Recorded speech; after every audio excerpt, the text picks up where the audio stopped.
Oups. Donc, nous parlons de l'éducation financière aujourd'hui parce que nous voulons attirer le maximum de personnes à avoir une vie d'abondance, une vie où ils ont le choix d'utiliser l'argent qu'ils ont comme ils veulent, ou bien ils ont le choix de subvenir à leurs besoins comme ils veulent parce qu'ils ont les moyens de leur politique. Et pour y arriver, il y a plusieurs choses à prendre en considération, surtout tenant compte du milieu dans lequel nous sommes. Et dans le cas de l'espèce, nous parlons de l'Europe. Parce qu'en Europe, les réalités financières sont différentes des réalités financières en Afrique.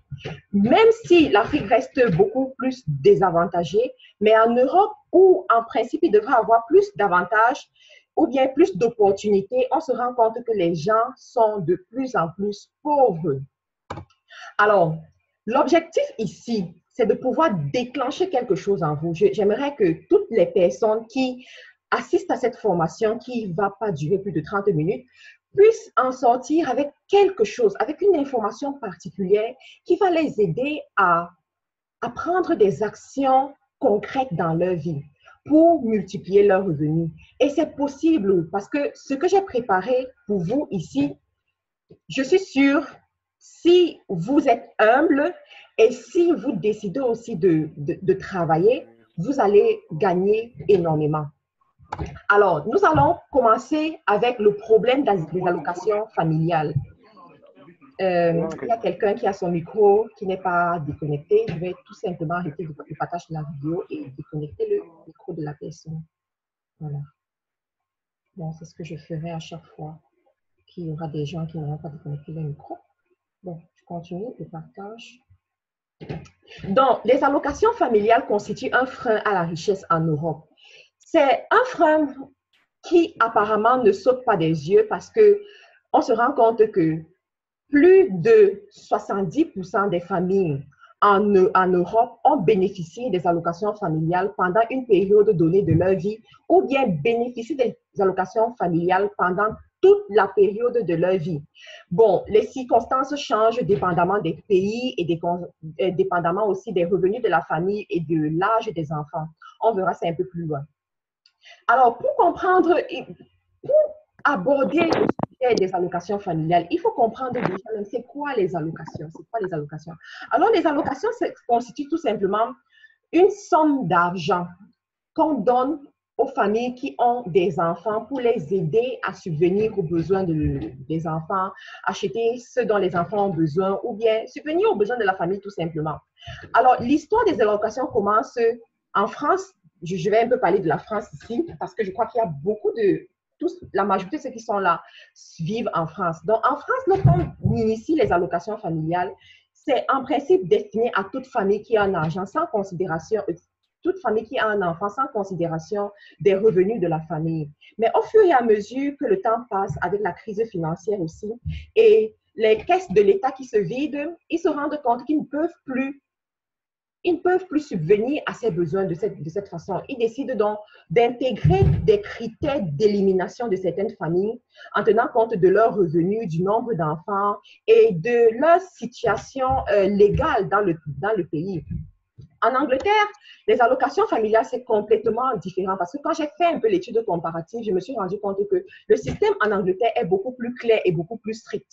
Parce qu'en Angleterre, toute famille a droit toute famille légale en Angleterre a droit aux allocations familiales. Donc ici, je fais ressortir le critère du statut légal dans le pays qui t'ouvre la porte ou pas aux allocations. Donc, alors, quand une famille est éligible pour les allocations, on regarde aussi le revenu de la famille, le revenu des parents dans la famille. On regarde aussi si les deux parents sont ensemble. On va voir qu'il y a des allocations spécifiques pour les parents seuls et des allocations pour ceux qui sont ensemble. On regarde aussi si vous travaillez, quel est le revenu que vous avez au travail. En Angleterre, par exemple, il y a des allocations spécifiques pour ceux-là qui travaillent, ça s'appelle Working Tax Credit. Et tous ceux qui travaillent n'ont pas droit à ces allocations-là. Il faut être en dessous d'un certain minimum, quoi. pour avoir droit à ces allocations. Alors, le système, je ne vais pas rentrer dans les calculs et tout le reste, mais je veux surtout qu'on puisse comprendre un peu de quoi est-ce qu'il s'agit. Le système, l'idée derrière les allocations, c'est de pouvoir supporter ceux-là qui ne peuvent pas avoir une vie normale. C'est ça l'idée derrière les allocations. Mais on se rend compte avec le temps que les allocations, en fait, il y a certaines personnes ou bien il y a certaines cultures qui se développent derrière les allocations ou bien autour des allocations et freinent la richesse dans un pays. Premièrement, pourquoi ça se passe comme ça? Parce que les allocations familiales constituent un mirage de bien-être.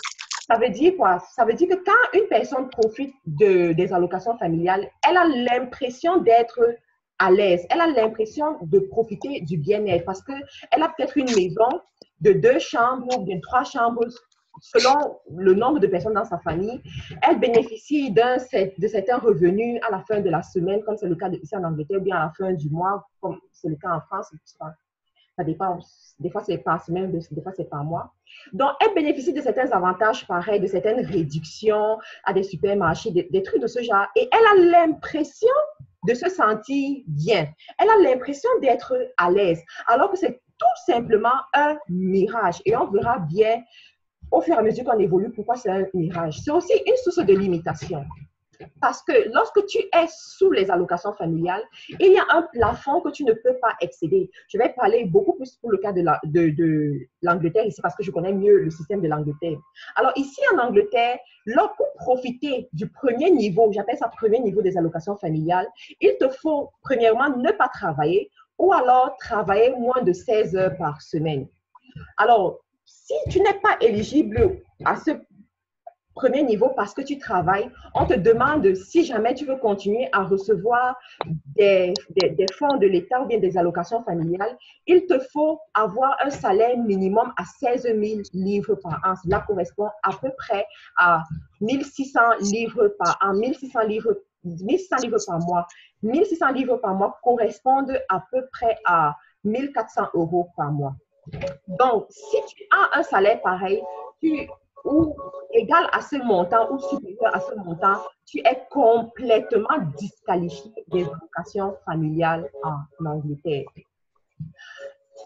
Et c'est une source de limitation parce que justement, plusieurs personnes, pour ne pas être disqualifiées, préfèrent être au strict minimum, préfèrent ne pas travailler carrément ou alors de travailler très peu pour être sûr qu'ils auront les allocations à la fin de la semaine ou à la fin du mois. Ce qui fait en sorte que leur niveau de vie reste toujours bas. Vous n'avez jamais vu quelqu'un sous les allocations familiales qui mène un certain train de vie, c'est impossible. Et quand bien même cette personne fait l'erreur de mener ce train de vie, elle attire juste, elle donne un signal à l'État qu'il y a quelque chose qui ne va pas parce que selon les calculs de l'État, ils savent qu'il y a une certaine marque de voiture que tu ne peux pas conduire, il y a un certain train de vie que tu ne peux pas mener, tu ne peux pas faire des achats dans certains supermarchés, il y a des choses que tu ne peux pas faire. Alors, lorsque leur service secret se rend compte que tu as un niveau de vie qui ne correspond pas à tes revenus, c'est une sonnette d'alarme. Moi, j'ai vu, par exemple, une amie ici en Angleterre, parce que le système en Angleterre est très, très pointu. Tu ne peux pas les rouler. Donc, qu'est-ce qu'elle faisait? Elle touchait les allocations et elle s'achetait des grosses télés. Elle était tellement bien. Et lorsque ces gens-là venaient faire des visites de contrôle, parce qu'ici aussi, ils font souvent des visites de contrôle, tout est tellement lié. Ce ne sont pas les personnes de HM Revenue qui viennent faire les visites de contrôle, mais vous allez peut-être avoir le social service, les gens du service social qui viendront faire les visites chez vous pour voir. Le prétexte, c'est qu'ils viennent voir comment vont les enfants, quoi, comme si les enfants sont à l'aise. Mais par derrière, ils sont en train de regarder chaque chose dans la maison et ils prennent des notes. Donc, ils se sont rendus compte que selon ce qu'ils ont vu, selon le train de vie qu'ils ont vu, ça ne correspondait pas aux dépenses, aux revenus qu'elle devait normalement avoir. Et ça a juste sonné une sonnette d'alarme. Et c'est comme ça qu'elle s'est retrouvée dans les problèmes. Donc, parce qu'il y a cette limitation, parce qu'il y a cette peur de perdre ses allocations familiales, les gens deviennent paresseux. Donc, on va passer, ça pousse à la paresse, effectivement. Les gens deviennent paresseux. Ils n'ont plus l'œil pour voir les opportunités. Ils n'ont plus le sens des affaires, ils n'ont plus le sens de l'opportunité.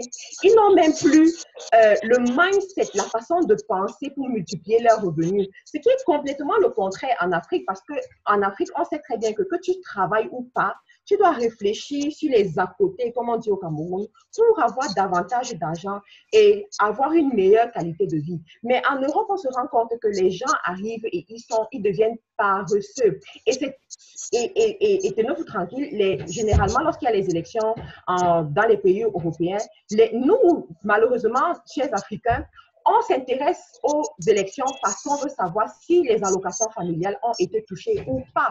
Et c'est pour cela que lorsque Hollande, lorsqu'il est devenu président en France et qu'il a décidé de toucher aux allocations, ça a mis une sonnette d'alarme et ça a fâché plus d'un. Alors, les allocations aussi poussent à la procrastination parce que si on se rend compte qu'il y a des gens qui veulent être paresseux, il y a des gens qui ne veulent pas traverser un certain plafond, il y a aussi ceux-là qui se sont rendus compte que ça fait 5 ans que je suis dans les allocations. Je suis arrivée en Europe pour me battre, pour sauver ma famille. Je suis arrivée en Europe pour transformer ma vie, pour faire sortir ma famille de la pauvreté. Mais je me rends compte qu'après 5 ans, je suis au même niveau et que je suis devenue un beggar, c'est-à-dire un quémandeur ou une quémandeuse de l'État. J'ai regardé certaines vidéos sur YouTube. Allez sur YouTube, vous frappez juste allocation familiale. Vous allez voir les vidéos qui montrent comment est-ce que les gens vont supplier, les gens vont se faire humilier à la CAF, je crois que c'est la CAF en France, ou le service où ils demandent des allocations, quoi. Donc, il y en a qui se sont rendus compte que les allocations familiales ne sont pas la solution. C'est pas la solution. Mais ils restent dans la procrastination. La procrastination est vraiment alimentée ici parce que ils n'ont pas peur du lendemain. Ils savent que de toutes les façons, si je ne travaille pas aujourd'hui, la semaine prochaine, on me donnera 60 € ou on me donnera 73 livres, comme c'est le cas de l'Angleterre. Même si cette semaine, je n'ai rien, au moins l'État me donnera quelque chose. Et c'est comme ça que le temps passe.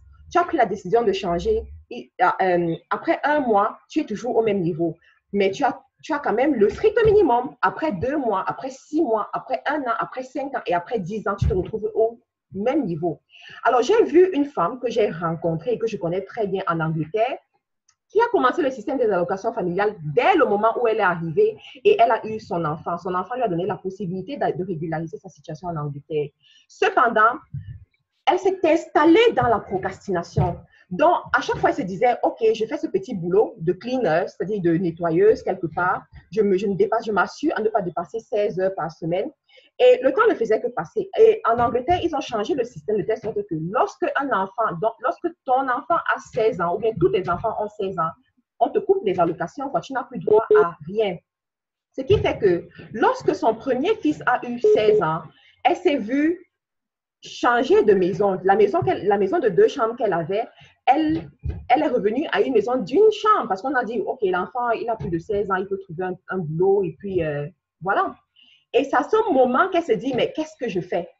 Elle essaie de voir comment s'inscrire à l'université pour avoir une qualification à l'université. Mais tenez-vous tranquille, elle a quel âge? Elle a 45 ans lorsque elle lève les yeux.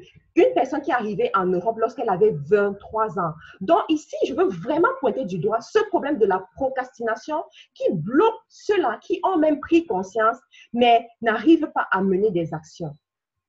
Je cite aussi comme frein ici, cause de maladie. Je pense que les gens qui sont sous allocation familiale sont beaucoup plus poussés à être malades. C'est très simple. Tout simplement parce qu'ils sont sédentaires. Ils ne font rien.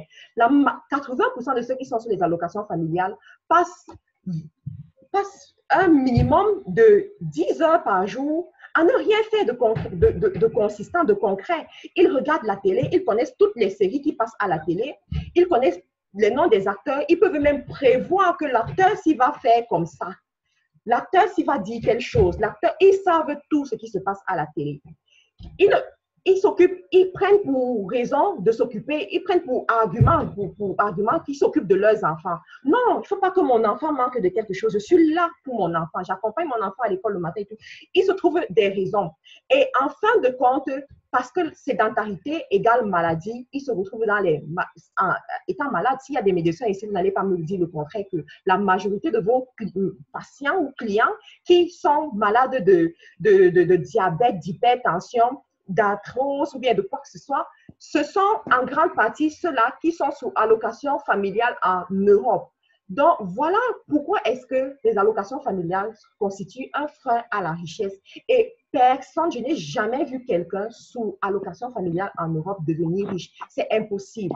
Lorsque vous êtes en Europe et que vous êtes conscient d'où vous venez, vous êtes conscient de la vision que vous avez dans votre cœur, vous êtes conscient de la personne que vous voulez devenir, cette personne-là dont vous avez rêvé lorsque vous demandez encore le visa, lorsque vous demandez encore le visa, les allocations familiales ne sont pas pour vous. Je suis désolée de vous l'annoncer, mais c'est la triste réalité. Ce n'est pas pour vous. Vous devez constituer une stratégie pour sortir de là assez vite. Et aussi, les gens trouvent souvent pour raison que, voilà, j'ai les enfants et tout et tout. Ce sont juste des raisons. Robert Kiyosaki dit que lorsque tu veux réussir dans ta vie, tu décides de ne plus avoir des justificatifs. Parce que une famille avec les enfants qui ne travaille pas, à côté d'elle aussi, il y a une famille avec les enfants qui travaillent et qui trouvent les solutions pour gérer les deux. Et j'ai même lu une étude sur la performance des enfants qui viennent des familles, des familles où les parents ne travaillent pas et la performance des enfants qui viennent des familles où les parents travaillent. Il n'y a pas photo, quoi. Les enfants qui viennent des familles où les parents travaillent sont beaucoup plus performants à l'école et font beaucoup plus d'exploits dans leur vie parce qu'ils ont été formés à la difficulté, ils ont été formés au labeur. Ils ont vu comment est-ce que leurs parents se levaient très tôt le matin pour s'apprêter et aller travailler. Ils ont vu ce que c'est que de gagner de l'argent, ce que c'est que de payer des factures. Mais ceux-là qui sont juste sous allocation familiale, ils savent qu'ils tendent la main et l'argent tombe. Et le strict minimum qui tombe, on se contente de ça et on demande, on demande, on demande. Et en fin de compte, les enfants, regardez autour de vous, pour ceux qui sont en Europe, les quartiers où il y a le taux de crime le plus élevé, ce sont les quartiers de pauvres, ce sont les quartiers de ceux-là qui sont sur les allocations familiales. Moi, en Europe, je n'aimerais pas faire grandir mes enfants dans les cités. Je n'aimerais pas ça. Parce que l'environnement aussi te façonne. L'environnement aussi te donne une certaine, je sais pas, une certaine direction dans ta vie, quoi. Et de 0 à 7 ans, c'est l'âge où l'enfant capte ce qui va façonner sa vie, ce qui va donner la direction à sa vie. Alors, si vous êtes des parents ici et que vous êtes en Europe, quand vous décidez chaque semaine de rester sous les allocations familiales, pensez à vos enfants. Pensez à l'avenir que vous voulez donner à vos enfants. Pensez aussi à votre propre vie parce que votre vie n'est pas un échec. Rester sous allocation pendant 10 ans, pendant 20 ans, ça veut dire que tu acceptes l'échec. Ça veut dire que tu renonces au bien-être. Ça veut dire que tu décrètes forfait, quoi. Tu dis que bon, voilà, ça m'a gagné, je me contente des biens de l'argent de l'État. Et ce qui veut dire que le jour où l'État te titille un peu et te dit, cette semaine, tu n'as rien, tu vas mourir. Tu peux tout simplement mourir. Et je voulais vous amener à faire un exercice. Je vais un peu voir ce qui se passe. Je voulais vous amener à faire un exercice. Ceux qui sont sous allocation familiale, lorsque vous décidez, si aujourd'hui vous vous dites que, OK, si jamais l'État ne me paye pas pendant 6 mois, comment je fais pour vivre? Ou bien même pendant 3 mois, comment je fais pour vivre? Quel problème on en crée d'autres? Donc, si vous reprenez là mes études, ça se fait. Je déconnecte tous ceux qui sont connectés, qui font du bruit. Je déconnecte leur micro, quoi, pour qu'on n'entende pas le bruit dans le background. Alors, tous ceux qui sont sous allocation familiale, si vous faites cet exercice, vous essayez de voir, d'analyser votre situation pour savoir si jamais l'État ne vous paye pas pendant 3 mois ou pendant 6 mois, pouvez-vous continuer à vous offrir le rythme de vie que vous avez aujourd'hui, même s'il est petit, même si ce rythme de vie est minime, quoi. Pouvez-vous continuer à vous offrir ce rythme de vie? C'est impossible. La réponse est non, sauf si vous volez, sauf si vous dupez l'État quelque part. Mais la réponse est complètement négative. Vous ne pouvez pas. Ce qui veut dire que si aujourd'hui tu es dans une maison de 2 chambres, je m'en fous du nombre d'enfants que tu as, parce que ça aussi c'est un autre débat. Le nombre d'enfants selon la situation économique dans le monde entier, tu dois prendre en considération, quoi. Donc, je m'en fous du nombre d'enfants que tu as. Si tu vis dans une maison de 3 chambres, de 2 chambres, que l'État t'a donné, tu vis dans un palace, comme j'ai vu ici en Angleterre aussi, certaines familles qui vivaient dans des palaces, mais donnés par l'État, quoi. Lorsque l'État a changé les lois, ils se sont retrouvés, c'est complètement difficile, quoi. Quand tu vis dans une situation pareille, si l'État décide de ne plus te donner son argent, comment est-ce que tu payeras ce logement? Est-ce que tu as un plan B pour payer ce logement? La réponse, vous allez y penser. Je continue à partager mon écran et on va à un autre sujet. Ça se passe. En attendant que ça se...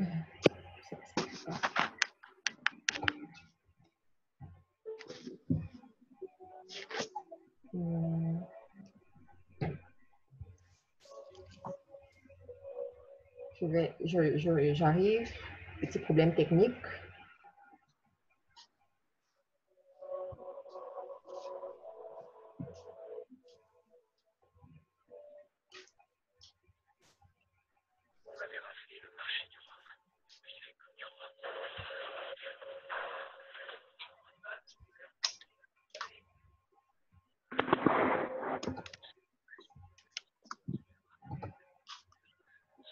What's happening here?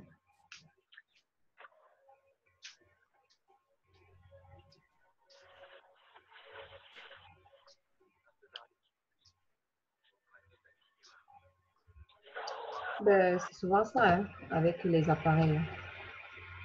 Est-ce qu'il y a les femmes du camp ici? Voilà. On continue. Voilà. Donc, voici. J'ai pris cette photo pour illustrer un peu les familles sous allocation familiale. Vous voyez, les familles, en France, on se rend compte que les familles s'accroissent juste parce qu'ils veulent augmenter le montant des allocations, quoi.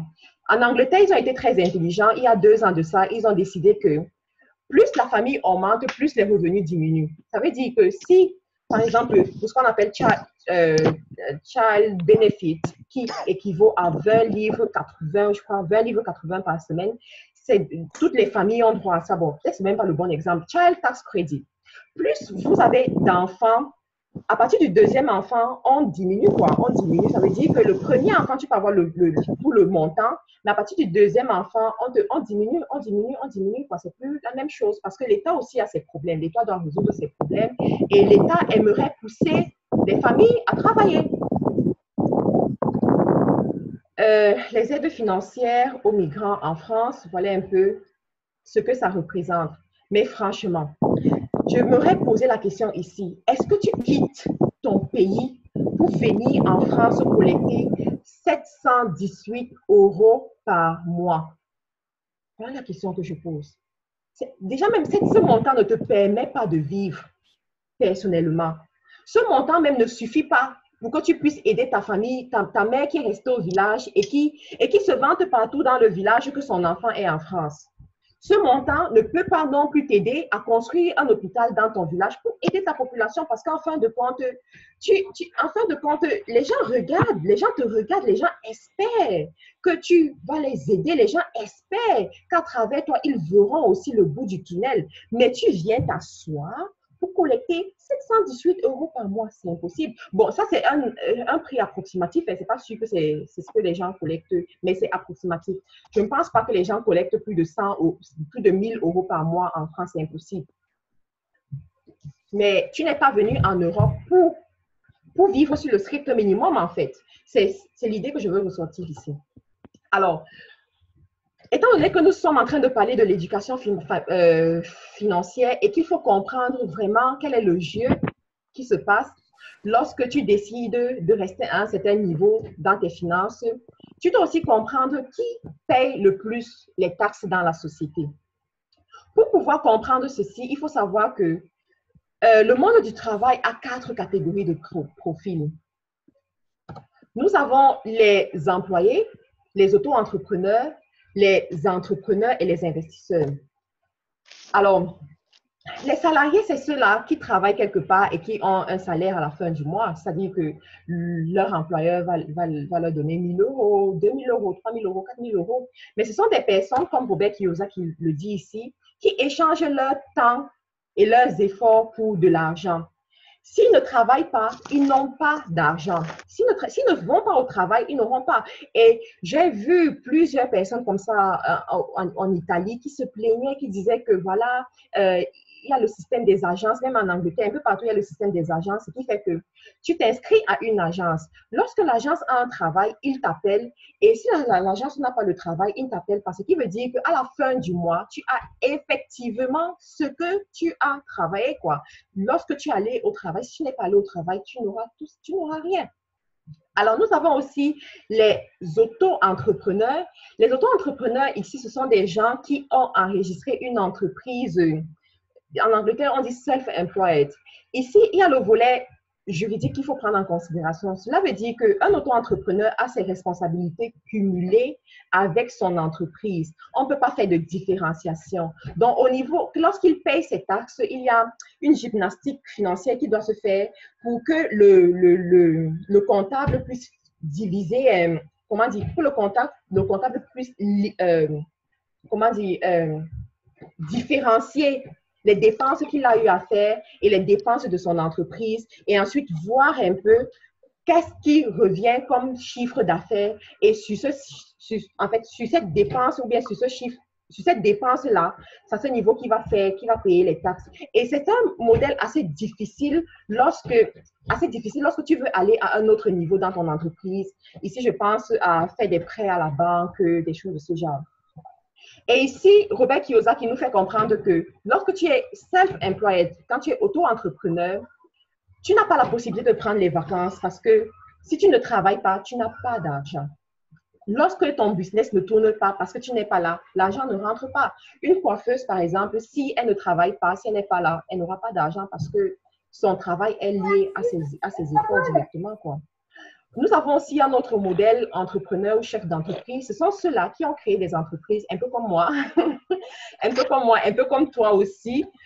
Ce sont des gens qui ont créé des entreprises et qui travaillent avec une équipe, vous voyez. Ce qui fait en sorte que tu sois là ou pas, il y a de l'argent qui rentre dans ton entreprise. Que tu te lèves le matin ou pas, il y a de l'argent qui rentre parce que tu as déjà installé un système qui fait en sorte que l'argent rentre. Et le quatrième et le dernier niveau, ce sont les investisseurs. Et ça, c'est vraiment le top niveau, quoi. Et c'est un niveau où tu peux parachuter d'ici au niveau, pardon, tu peux parachuter du niveau de salarié au niveau d'investisseur. C'est possible. Il te faut juste avoir la bonne stratégie qu'il faut. Alors, les investisseurs, ce sont ceux-là qui font leur argent travailler pour eux.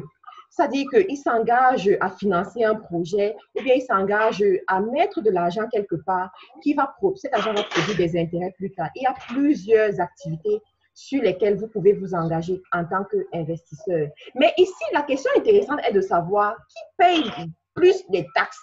De ces 4 catégories-là, qui paye plus de taxes? Alors, je vais prendre rapidement une petite pause d'une minute et je vous rejoins très.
Alma, ferme la porte. Ferme la porte. Ferme la porte. Ferme la porte.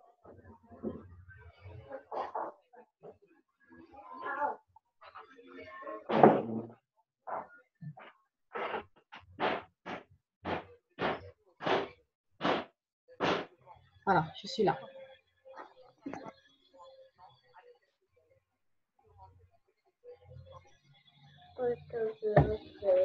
Voilà, on va continuer.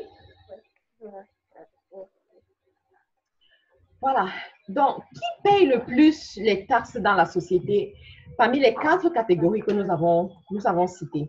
Alors, comme vous pouvez très bien le constater, ceux-là qui font partie de la classe moyenne, à savoir les salariés, bien surtout les salariés, on va prendre ici le cas des salariés et de ceux-là justement qui sont dans les allocations, ce sont ceux-là qui payent le plus les taxes. Tout simplement parce que il faut comprendre que dans le système financier, si tu veux déterminer si tu payes plus les taxes, il faut que tu saches à quel niveau est-ce que l'État, à quel moment est-ce que l'État prélève les taxes sur tes revenus. Est-ce que l'État prélève les taxes avant que tu aies dépensé ou après que tu aies dépensé? C'est une question assez simple et tout le monde peut y répondre. Alors, dans le cas des salariés, on se rend compte que l'État prélève les taxes sur tes revenus avant que tu aies dépensé. Je vous prie de déconnecter les micros, ceux qui... Bon, je ne sais pas qui parle. Je vais déconnecter les micros de ceux qui sont... Voilà. Il y a quelqu'un qui est au téléphone et ça fait un gros bruit.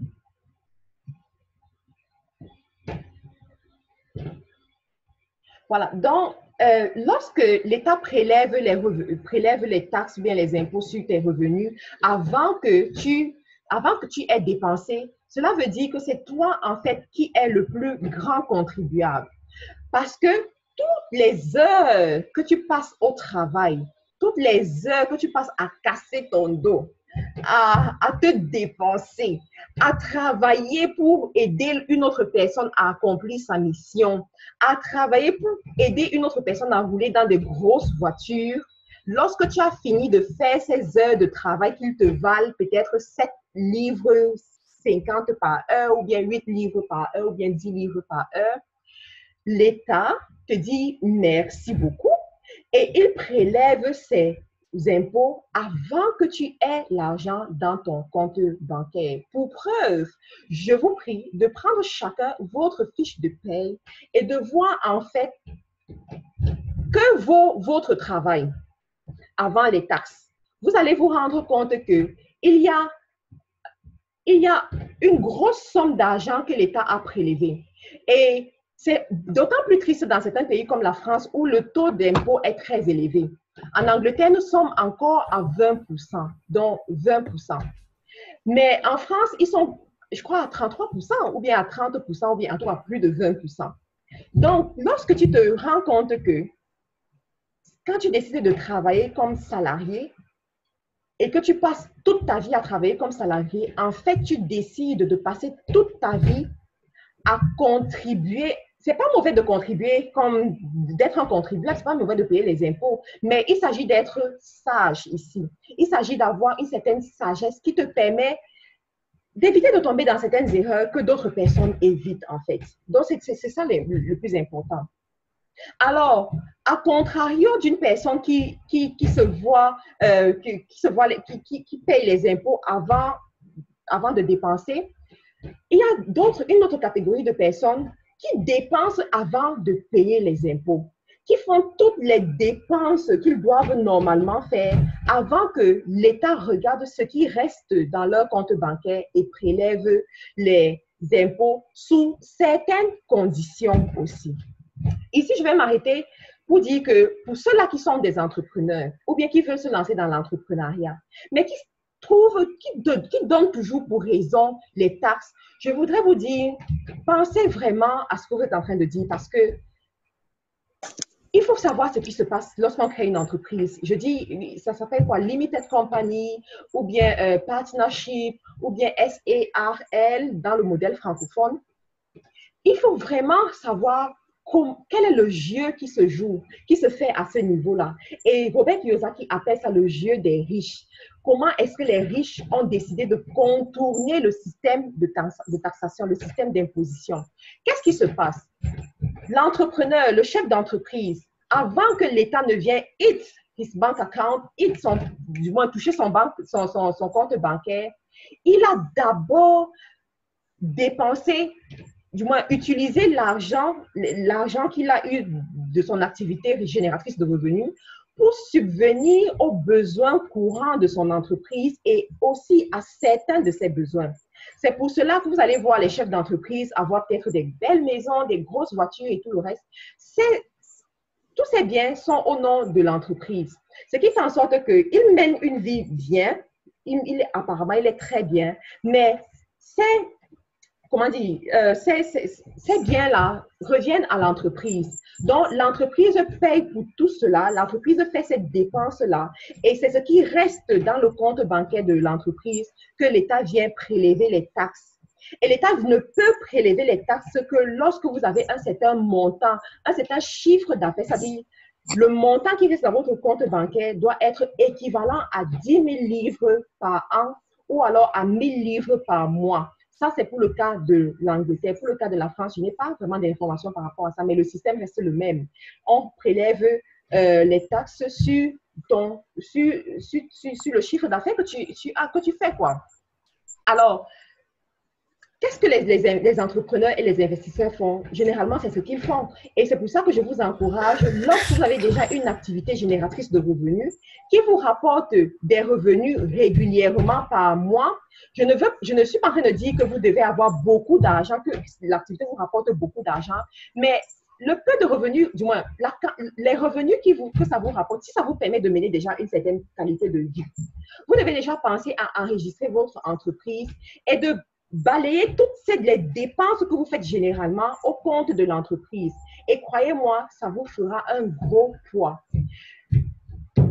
Comme bonus que je vais ajouter ici, c'est pour vous dire que lorsque vous avez un compte bancaire qui prouve que vous avez régulièrement des entrées d'argent, même si vous avez aussi des sorties, vous avez généralement des entrées d'argent, cela constitue un argument solide auprès des banquiers lorsque vous voulez faire un emprunt. Et ici, je vais vous dire à ceux-là qui ont encore peur de faire des emprunts que n'ayez pas peur de faire des emprunts à la banque. Le problème, c'est de ne pas utiliser l'emprunt comme il faut. Mais lorsque vous savez utiliser l'emprunt comme il faut, l'emprunt est la plus belle chose que vous pouvez faire pour investir dans un projet, le réaliser rapidement et passer à autre chose. Combien de temps ça vous prend d'économiser 10 000 livres ou bien 10 000 euros, alors qu'en 10 minutes, ou bien en 10 minutes, vous pouvez l'avoir à la banque lorsque vous prouvez que vous pouvez effectivement rembourser cet argent-là. Donc, il y a toutes ces choses-là à prendre en considération. Alors, lorsque tu es conscient de cette gymnastique, lorsque tu es conscient de tous ces petits secrets-là, la pire chose serait de rester salarié toute ta vie. Parce qu'en fait, tu t'épuises pour rien, quoi. Alors, on va continuer. Qu'est-ce qui se passe ici?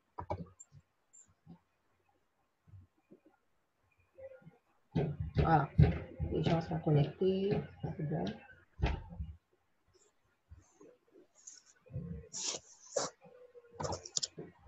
Je ne sais pas pourquoi ça... C'est bon.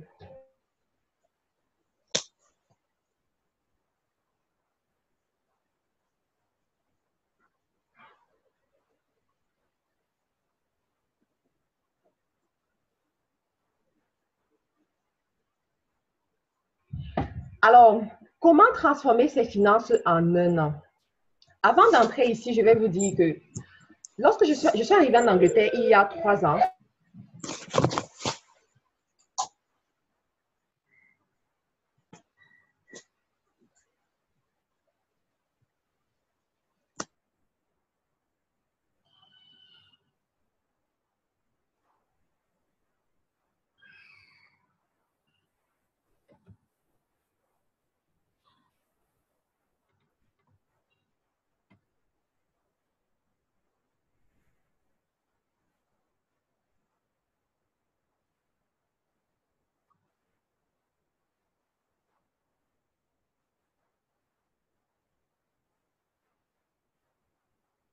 On t'entend plus, Marthe.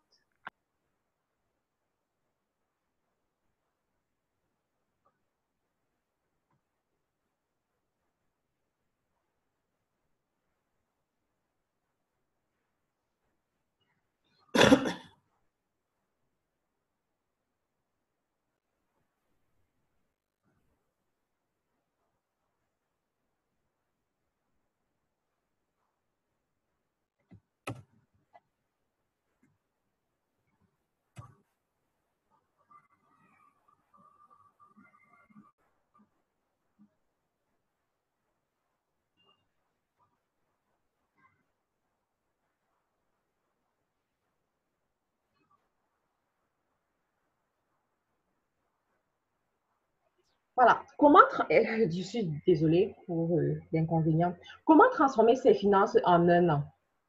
Alors moi, je suis arrivée en Angleterre il y a 3 ans et le 22 septembre, je fêterai mon 27e anniversaire. Et lorsque je suis arrivée en Angleterre, je suis arrivée en tant qu'étudiante. Quand je suis arrivée, c'était vraiment difficile, franchement, je vous assure, c'était compliqué. J'ai traversé les périodes comme plusieurs étudiants en Europe, à faire les petits métiers, à chercher à régulariser ma situation, de quitter du statut d'étudiant au statut de résident et tout. C'était compliqué. Cependant, pendant cette période-là, j'ai fait des rencontres extraordinaires. Des rencontres un peu comme Robert Kiyosaki dira son père riche, des personnes riches qui m'ont aidé à transformer ma mentalité. Lorsque j'étais au Cameroun, j'avais déjà commencé dans l'entrepreneuriat. Mais l'entrepreneuriat que je faisais, je n'avais pas la mentalité de riche. Quand je travaillais, par exemple, je donnais mon argent à ma mère qui gardait mon argent. Ce qui veut dire que quand je revenais pour lui demander de l'argent, elle me disait qu'elle a dépensé pour ses cotisations, ou bien pour sa maladie, ou bien pour quelque chose. Et je ne pouvais rien faire parce que c'était ma mère. J'avais aussi cette mentalité-là que lorsque j'ai beaucoup d'argent, parce qu'au Cameroun, quand même, l'entreprise me rapportait assez d'argent. Hein. J'avais un chiffre d'affaires de quoi? 1 million par mois. Et qu'est-ce que je faisais? Je faisais comme les jeunes filles, je m'habillais, je me coiffais, je, je menais une vie sans à l'heure, quoi. Et je n'avais pas la mentalité adéquate pour gérer les finances. Mais lorsque je suis arrivée ici en Angleterre, j'ai rencontré des gens qui m'ont éduqué, qui m'ont rééduqué, quoi, à gérer l'argent. Et j'ai compris que l'argent, c'est surtout ce que tu peux garder après l'avoir reçu. Quelle est la quantité d'argent que tu peux garder après avoir eu ton revenu? Et ça a complètement changé ma vie. Je me suis aussi rendu compte que je ne voulais pas rejoindre le club qui était déjà formé en Angleterre, le club qui était déjà formé en Europe, le club des petits métiers. Je me suis rendu compte que la plupart de nos compatriotes qui viennent ici restent à faire les petits métiers. Pourquoi? Il y a plusieurs raisons. Je ne vais pas rentrer dans les raisons ici. Je me suis rendu compte que je suis venue en Angleterre pour une raison. Je suis venue en Angleterre pour accomplir un rêve, pour accomplir une vision. Et pour accomplir cette vision-là, la vision, elle est gratuite. Elle court les rues. Tout le monde peut avoir une vision. Mais pour accomplir une vision, tu as besoin de l'argent, tu as besoin des finances. Et le plus tu retardes l'accomplissement de ta vision pour quelque raison que ce soit, et surtout pour la raison financière, le plus tu t'éloignes de ta vision. Et je ne voulais pas m'éloigner de ma vision. J'ai compris qu'il fallait que je puisse développer d'autres stratégies pour réaliser ma vision. pour arriver au niveau que je voulais arriver. Il y a eu des moments difficiles, il y a eu des moments d'incertitude, il y a eu des moments de doute, il y a eu des moments de découragement, il y a eu des moments où je voulais tout abandonner, c'est vrai. Mais à un moment, j'ai décidé de me lever et de me jeter à l'eau. J'ai décidé de me lever et de dire que il y a peut-être ces bâtons dans les roues, il y a peut-être ces difficultés sur mon chemin, il y a peut-être ceux qui sont autour de moi et qui ne voient pas ma vision, qui ne la comprennent pas, mais je vais quand même me jeter à l'eau. Je vais quand même faire le contraire de ce que la masse fait. Je vais quand même sortir du lot. Croyez-moi, tu peux avoir une grande vision, mais tu dois commencer peu. Aie une grande vision, mais ne néglige pas les petits commencements. À un moment donné de ta vie, tu dois savoir te jeter à l'eau. Et c'est pour cela que j'ai décidé de prendre mon temps et de vous donner cette formation parce que je veux que ça réveille quelque chose en vous. Je sais que ceux qui sont ici, et vraiment, je le dis avec certitude, ceux qui sont ici, ce sont des gens qui sont porteurs de projets. Ce sont des gens dont le cœur soupire pour quelque chose. C'est pour ça que vous décidez de vous connecter. C'est pour cela que vous décidez de perdre 5 minutes de votre vie pour m'écouter parce que vous voulez trouver des stratégies pour réaliser votre vision. J'aimerais qu'à la fin de cette vidéo, de cette formation, que vous puissiez savoir comment est-ce que vous allez commencer à accomplir cette vision-là. Et ça passe par les finances. Vous ne pouvez pas négliger les finances dans votre vie. Vous ne pouvez pas négliger les finances dans l'avenir de votre famille, l'avenir de vos enfants, pour la vision que vous avez, pour le style de vie que vous voulez mener. Jetez-vous à l'eau. Vous avez une idée, jetez-vous à l'eau. C'est le moment de se jeter à l'eau, de fermer ses oreilles par rapport à ce qui se dit. On annonce que oui, il y aura de la crise et tout. Ce n'est pas ça ton problème. Ton problème, c'est ta réalité qui est dans ta tête. Ce n'est pas la situation de fait.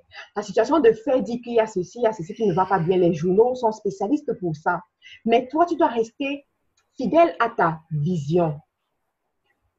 Tu dois penser à ta progéniture. Dernièrement, j'avais une discussion avec un monsieur qui disait que lorsqu'il est arrivé, il est arrivé en Angleterre, venant d'une famille pauvre, fils de pauvre. Lorsqu'il est arrivé, après ses études de master, il devait rentrer dans son pays. Mais il s'est rendu compte que s'il rentre dans son pays, la porte qu'il avait eue d'entrer en Europe sera fermée à sa génération de nouveau. Il a décidé de trouver des stratégies pour garder la porte ouverte. Il a décidé qu'il fera en sorte qu'un jour, l'un de ses petits-fils dise que j'ai le passeport britannique grâce à mon grand-père qui était venu en Europe. C'était le premier de ma famille à venir en Europe. Il s'est promis cela. Et parce qu'il s'est promis cela, il a décidé de mettre sur pied des stratégies efficaces pour que ce rêve s'accomplisse. L'autre jour, quand je faisais la vidéo dans le groupe de Esta Queen, il y a quelqu'un qui a dit « Est-ce que tu peux créer une entreprise en Europe sans Kaolo ?» Dans tous les pays, c'est non, mais en Angleterre, je dis que c'est oui. En Angleterre, je dis c'est oui. Les gens périssent faute de connaissances. Les gens sont braqués parce qu'ils n'ont pas la connaissance qu'il faut. En Angleterre, on a ce qu'on appelle je ne sais pas pourquoi je parle de ça, peut-être je parle de ça pour quelqu'un ici, je ne sais pas, mais je parle quand même. On a ce qu'on appelle Tier 1 Visa, visa pour entrepreneurs. Bon, ça, c'est pour les entrepreneurs.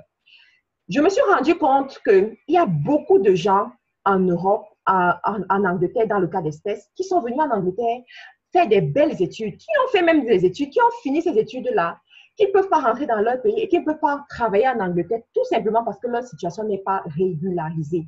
Cependant, ce sont des cerveaux, ce sont des gens très intelligents, ce sont des gens qui portent des projets en eux et qui n'attendent que cela puisse se réaliser. À ces gens, je dis, va pour un visa entrepreneur. On ne te demande pas d'avoir... C'est vrai qu'il y a des conditions pour ce visa-là, comme pour tout autre visa, mais ces conditions sont réalisables lorsque tu t'y prends comme il faut. Et lorsque tu es vrai dans ton désir, parce que aussi c'est ça. Moi, je ne suis pas partisante du faux. Quand tu es vrai et que tu as effectivement un projet, tu trouveras la voie de sortie. La mission qui soupire dans ton cœur, c'est la solution de plusieurs des problèmes que tu as devant toi aujourd'hui. Quand tu décides de marcher selon ta vision, quand tu décides de marcher selon ta mission de vie, crois-moi, je te le dis par expérience, je peux être jeune, mais la valeur d'un homme n'atteint point le nombre d'années. Mais crois-moi, cette vision-là t'ouvrira les portes du palais, t'ouvrira les portes insoupçonnées. Je reviens sur mon cas pour dire que vraiment, je suis en Angleterre aujourd'hui et je signe des partenariats avec des entreprises comme CNN. Vraiment, je ne suis même jamais allée chez CNN, mais je signe des partenariats avec eux. Et je travaille à partir de ma maison avec eux. Tout simplement parce qu'à un moment donné de ma vie, je suis décidée de laisser passer certaines choses et d'entrer dans ma mission. Au début, les gens me regardaient et se disaient, mais qu'est-ce qu'elle fait? Qu'est-ce qu'elle fait? C'est quoi ça? C'est quoi et tout? Ils ne comprenaient pas. Mais les partenaires de destinée, les gens qui sont destinés à travailler avec toi comprendront ton langage, comprendront ce qui est en train de se passer et t'appelleront lorsqu'ils auront besoin de toi. Et c'est comme ça que justement, il y a une personne qui travaille à CNN qui m'a dit, oh, Karine, il y a telle chose, est-ce que tu peux faire ça? J'ai dit oui. J'ai fait, oh, ok, c'est bon, c'est bon, c'est bon. Est-ce que tu veux signer le contrat avec nous? C'est comme ça que j'ai signé le contrat de 6 mois avec eux. Ça, c'est juste un exemple. Comme on dit qu'à un moment donné de la vie, change ta mentalité. Change ta mentalité. Si tu décides de te limiter, de settle, c'est-à-dire de t'installer au petit niveau, de t'installer au niveau des allocations, de t'installer au niveau de l'aide, ça veut dire que tu as signé le partenariat avec le begging pour quémander. Il faut que je dise les mots crus comme ça pour que lorsque tu finis cette formation, que tu réfléchisses exactement sur qu'est-ce que tu veux de ta vie. Si tu avais programmé qu'à un moment donné de ma vie, oh, lorsque je vois les enfants, je m'installe, je prends les bénéfices et tout, et tout, et tout. Réfléchis à 2 fois par rapport à ce que tu veux exactement. Et dis-toi que tu n'as pas à te comparer avec les Blancs qui sont sous les allocations parce que les Blancs, ils ont ce qu'on appelle l'héritage familial. Ils sont nés ici, c'est leur pays, c'est tout. J'ai vu aussi plusieurs personnes qui ont épousé des Blancs ou bien épousé des Blanches. Et le Blanc arrive avec son niveau de vie. Toi, tu vas tu oublies d'où tu viens. Oh, hold on. Tu oublies d'où tu viens. Tu n'as pas à oublier. Tu n'as pas oublié ta vision. Tu n'as pas oublié où tu vas. En fait, il faut être sage à un moment donné de la vie. Donc, si c'était ça ton objectif, repense encore à ça. Repense vraiment à ça. Je n'ai pas dit que je suis contre les allocations, mais je dis que les allocations sont prévues pour un but et pour une période de temps donnée. Tu peux y être pendant 2 mois, 3 mois, 1 an, le temps de, peut-être après avoir eu un enfant, de te refaire et tout le reste, après avoir perdu ton boulot, oui. Mais ça ne veut pas dire que tu dois t'installer dans les allocations pendant 5 ans, 10 ans, alors que tu es en bonne santé. Alors que tu as tes 2 pieds, 2 mains, tu peux te lever, aller chercher du travail, tu peux te lever et faire quelque chose. J'ai souvent très mal lorsque je vois les gens avec le passeport rouge. Moi, je n'ai pas le passeport rouge. J'ai encore mon passeport camerounais. J'ai encore mon passeport camerounais. J'ai souvent très mal lorsque je vois les gens avec le passeport rouge, qu'ils soient français, anglais, et tout le passeport rouge. Avec ce passeport-là, ils sont tranquillement couchés chez eux et tout ce que ça leur permet de faire, c'est de toucher aux allocations familiales. C'est tout ce que ça leur permet de faire. Je dis, c'est un gaspillage. Et vous méritez la punition de Dieu. Parce que vous pouvez vous lever et faire quelque chose. Vous pouvez vous lever et utiliser ce passeport-là à bon escient. Mais vous ne le faites pas parce que vos yeux sont fermés. Il faut que ces yeux-là s'ouvrent aujourd'hui. Alors, une autre chose que tu dois faire pour transformer tes finances en 1 an, c'est multiplier tes actifs et réduire tes passifs. Nous avons une mauvaise mentalité, que ce soit les Africains ou les non-Africains ou les Blancs, n'importe qui. Cette mauvaise mentalité, lorsqu'on n'a pas l'éducation financière, de paraître riche, de montrer qu'on a beaucoup d'argent, de paraître riche, de s'habiller cher et tout le reste. Il y a des gens qui ont, parce qu'ils ont un revenu de 100 livres de plus ou bien de 1000 livres de plus, le prix de leur make-up aussi augmente, le prix de leur chemise augmente. Les prix comme ça, les choses comme ça augmentent. Ça, c'est juste le paraître. Ça, ce sont des passifs. Ça ne vous sert à rien. Quand vous regardez Mark Zuckerberg, par exemple, il est là, il est à l'aise avec son pantalon jean et sa chemise. Peut-être que c'est le même pantalon jean qu'il porte pendant un mois, on ne sait pas. Mais il est à l'aise avec le strict minimum et ça ne le dérange pas. Ça ne dérange pas sa femme, ça ne dérange personne. Mais par contre, c'est grâce à lui que nous sommes réunis ici aujourd'hui parce qu'il a eu une vision et il a porté sa vision contre vents et marées.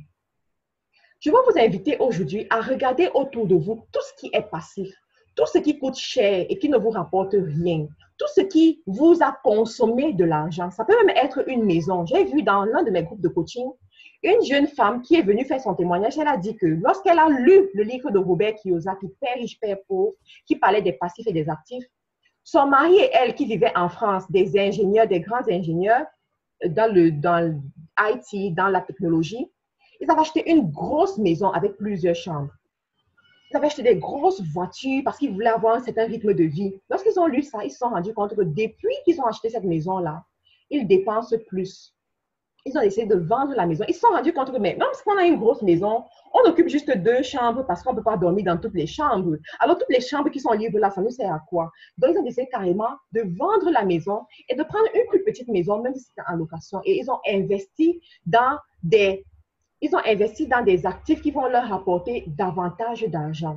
Donc, regarde autour de toi. Ça peut être quoi? Tu as 2 ordinateurs, un ordinateur qui est toujours fermé, il ne te sert à rien, ou bien 2 téléphones, 3 téléphones, 5 téléphones même, comme c'est déjà la mode, les grosses chaussures, des vêtements chers et tout, surtout les femmes. Les femmes, franchement, c'est bien d'être coquette, c'est bien d'être belle et tout, mais sois coquette à la dimension de tes vrais revenus. Sois coquette à la dimension de tes actifs. Si tes actifs te permettent d'avoir un certain train de vie, de coquetterie, ok, vas-y. Et encore, je dirais même, vas-y avec frein parce que est-ce que tout ton village a la lumière, par exemple, ou bien a de l'eau potable? Cet argent-là pourrait aussi permettre à ça, non? Quand on parle de philanthropie, les philanthropes comme les Oprah Winfrey, Bill Gates, Mark Zuckerberg, ce sont des gens qui aident les autres à travers les revenus qu'ils ont. Et l'aide commence à tous les niveaux. Avec le peu que tu as, tu peux aider, tu peux faire quelque chose pour les gens, tu peux changer la vie des autres personnes, tu peux donner du sourire aux gens. Au lieu de multiplier, avoir la 100e paire de talons parce que tu vas aller à une soirée en France, dans, je sais pas, un truc en France là, tu vas voir la plus belle paire de talons qui va te coûter 5 000 € ou bien 10 000 € et montrer que j'ai dépensé 10 000 € sur la talon ou bien sur le sac à main. Ça, ce sont des passifs, ça ne te sert à rien. Si c'est comme ça que tu fonctionnais jusqu'à aujourd'hui, s'il te plaît, change. Tu dois multiplier tes actifs. C'est quoi tes actifs? Tes actifs, c'est tout ce qui te permet d'avoir de l'argent régulièrement. Tout ce qui te fait rentrer de l'argent dans ton compte bancaire. Et crois-moi, il y en a beaucoup. Il y a beaucoup de choses qui peuvent te faire rentrer de l'argent dans ton compte bancaire. À chaque fois que tu as tes revenus, que tu sois salarié, que tu ne sois pas salarié, que tu sois sous allocation familiale, quand tu as tes revenus, quel que soit le revenu, pense à faire des économies. Et ouvre-moi un compte bancaire d'épargne. Un compte d'épargne, voilà, ça s'appelle saving account, un compte d'épargne où tu mets tes 5 €, tes 10 € par semaine, tes 100 € bien tes 1000 € par semaine. Au bout de 3 mois, tu viendras me dire merci parce que tu as pu faire quelque chose avec cet argent que tu as économisé. C'est comme ça qu'on fait pour devenir riche. Tu ne te lèves pas du jour au lendemain, tu deviens riche. J'ai vu des gens en Angleterre, je vous parle par expérience. J'ai vu des gens en Angleterre, je me disais que waouh, parce qu'il a 3 doctorats, certainement il est très riche. Mais il a 3 doctorats, il vit dans une toute petite chambre comme ça parce qu'il a eu un coup dur dans sa vie et ça l'a complètement déstabilisé. Il n'avait pas d'actifs qui pouvaient venir combler le reste. Il y a des gens, du fait d'un divorce, du fait d'une maladie, du fait d'une séparation, du fait de quelque chose, ils deviennent zéro parce qu'ils n'ont pas eu les actifs, ils n'ont pas eu la connaissance qui devait faire en sorte qu'ils multiplient leurs actifs. Il y a quelqu'un qui a son micro allumé, s'il vous plaît, déconnectez votre micro. Donc, quels sont les actifs que tu peux mettre sur pied pour augmenter tes revenus dans ton compte bancaire? Tu dois y penser. Tu dois planifier une transition progressive. Ici, je vais être réaliste. Il n'est pas possible pour quelqu'un, après avoir suivi cette vidéo, qui est sous allocation par exemple, ou qui est employé, de dire « Oh, allocation, au revoir, je ne suis plus avec vous, je ne peux jamais être riche, je pars. » Non. Tu dois planifier une transition progressive. La première des choses que tu dois commencer à faire, par exemple, c'est de chercher un meilleur travail. Si avant, tu avais un travail qui te payait 7 euros par mois, 7 euros par heure, ou bien 8 euros par mois, essaie de voir si tu ne peux pas trouver un travail qui te paye 10 euros par heure. Et un meilleur travail.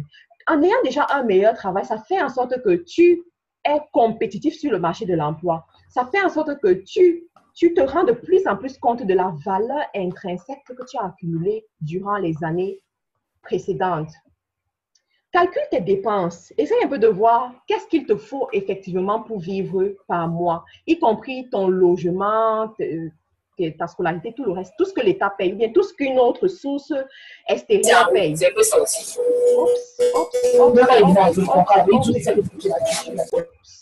Ok, merci beaucoup d'avoir été.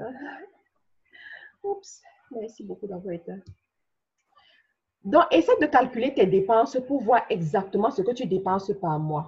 Et tu seras choqué lorsque tu prends ton relevé bancaire pour voir ce qui sort de ton compte bancaire par mois. Tu vas te rendre compte que tu dépenses même plus que tes revenus. Il y a plusieurs personnes comme ça que j'ai vues en France qui vivent à découvert. Ils dépensent plus que leurs revenus. Pourquoi? Pour des futilités. Quand tu prends ton relevé de compte bancaire pour voir effectivement où est parti l'argent, tu te rends compte que c'est parti dans les futilités que le lendemain, tu ne peux même pas voir. Donc, tu fais ça et tu essaies de voir qu'est-ce qui peut te permettre de couvrir ces dépenses-là de toi-même. C'est ça l'objectif. L'objectif, c'est de finir avec la dépendance. L'homme libre est financièrement libre, financièrement indépendant. Il fait ce qu'il veut à partir de ses revenus, à partir de ce qu'il a travaillé de ses mains, parce qu'il est créateur de richesse.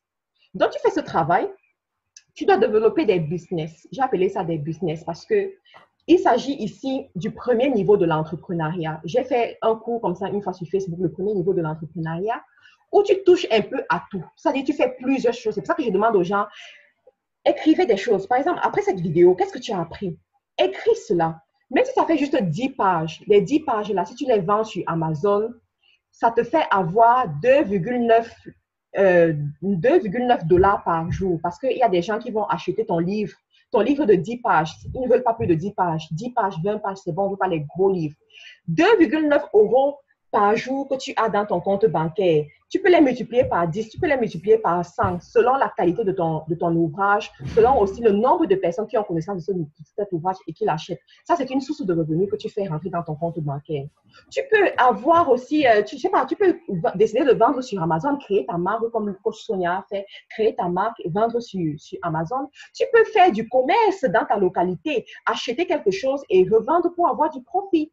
Tu peux aller laver le sol quelque part pour que l'argent rentre dans ton compte. Tu peux faire quelque chose. Il y a tellement de choses, il y a tellement d'activités que tu peux créer, des activités parallèles. Créer ton entreprise. Ici, je vais dire, pour ceux qui sont en Europe, je vous en prie, je veux former les chefs d'entreprise ici. Attends que j'enlève même là. Je vous regarde. Oh, non, top share. Je vous regarde, vous dis ça. Voilà. Pour ceux qui sont en Europe, vous devez créer des entreprises. Merci les femmes du camp pour le corobaté. Donc, vous devez créer des entreprises. Vous avez la possibilité de créer des entreprises et de devenir des multimilliardaires si vous décidez de sortir du lot aujourd'hui. J'ai vu une femme aux États-Unis qui a regardé autour d'elle et s'est rendue compte que à un moment donné, les femmes ont tous le même problème.